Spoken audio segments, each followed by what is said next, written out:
Story 8, the waste from the industry. Now, the purpose of the Leblanc process was to produce sodium carbonate, which is soda ash or alkali. But along the way, there were three waste products made.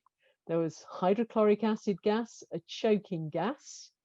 There was calcium sulfide, which was known as galigoo, and there was carbon dioxide. Let's just look at those. Hydrochloric acid gas, known as muriatic acid at the time, had a very bad impact on any living things that it came into contact with. Calcium sulfide, shown here as a white powder, is actually a strange grey semi-solid, a bit like the consistency of toothpaste.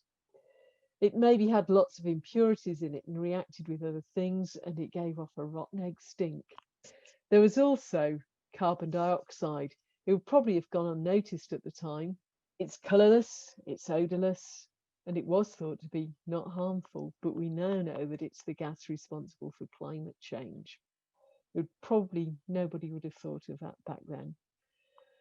When the Johnson and Hazelhurst factories in Runcorn started to use the Leblanc method to make soda ash for soap, towering factory chimneys were built. The Manchester Courier in 1834 described Johnson's chimney as a circular brick chimney of immense magnitude, surmounted by a capital of hewn stonework, the whole forming a column of surpassing height and beauty, exceeding any structure in the world on the same brace.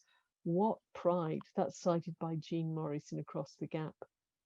It contained about 500,000 bricks, but 2 years later, the Hazelhurst factory built their own, which was even taller. Now, admiration might have been a bit short-lived, since news reached Runcorn about complaints in Liverpool about what the gases coming from the chimneys were doing. There were posters appearing on Liverpool walls with grumbles about James Musprat's alkali factory, the quick tarnishing of brass and silverware. If it's doing that to me, brass, what's it doing to me? What was it doing to lungs? Landowners wondered what the fumes from industry might be doing to the land, the woods and the crops. And just a few ideas that came up in the Alkali Acts in 1863. It blights everything within its influence and is alike baneful to health and property. The herbage of the fields in the vicinity is scorched. The gardens neither yield fruit nor vegetables. Flourishing trees have become rotten, naked sticks. Cattle and poultry droop and pine away.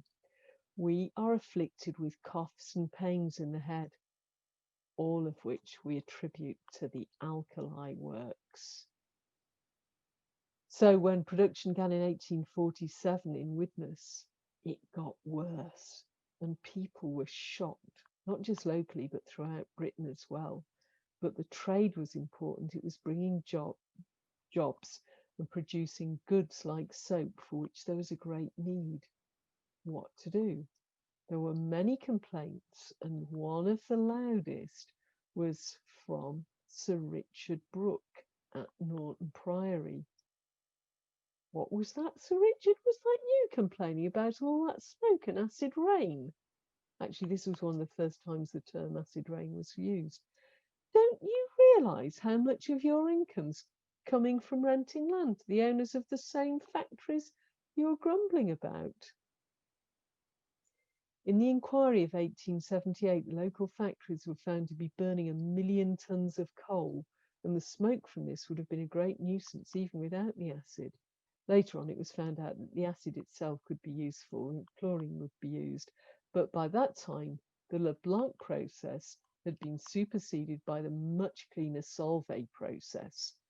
The two chemists, John Brunner and Ludwig Mond, who'd met when they were working for John Hutchinson in Widnes, decided they could use that new method, and they set up the Solvay process, using the Solvay process from Belgium. And they set up their own factory at Winnington near Northwich, in the middle of the Cheshire salt fields. It was cheaper to run, it was less polluting, and that was the end of the first chemical process that had made Halton great.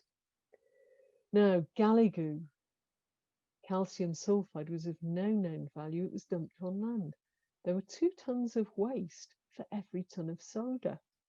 When John Hutchinson came to Widnes, he bought much of the land in Wood End, which is West Bank, which had been meadows for cows.